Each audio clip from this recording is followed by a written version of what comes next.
Days after the attacks, we saw various public officials in very public displays of emotion. We saw President Bush almost come to tears in the Oval Office. We heard about Condoleezza Rice going back to the Watergate and breaking down at one point because of the emotional toll that this was taking. On a personal note, I remember coming back from New York, driving across the Roosevelt Bridge, hearing Martin Sexton's version of America the Beautiful, and I broke down crying.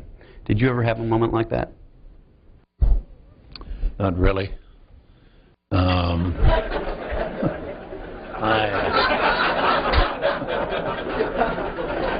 You understand that people will find that strange. Peculiar. Yes. Yes. Well, my wife and daughter were with me that evening. Lynn was with me all day in the Peoc. She'd been downtown that morning when the attack started, and the Secret Service had brought her over to the West Wing, and then she really sat beside me throughout the day, and so she'd probably be the best person to comment on what my mental attitude was. I was focused very much on what we had to do.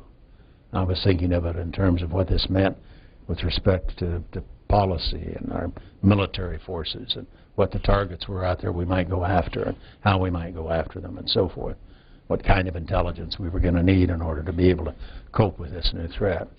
But that's what I recall. It wasn't a deeply moving event.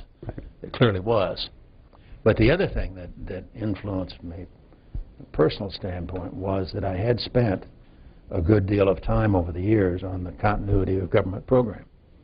And I'd been through exercises where the nature of the attack on the U.S. was far in excess of what we actually faced on 9/11. I mean, hundreds of thousands, maybe even millions of people killed. So I had the benefit of having gone through those exercises over the years, and then training just sort of kicked in terms of thinking about what we had to do that morning and the next day. Right. Well, let's get to those policies.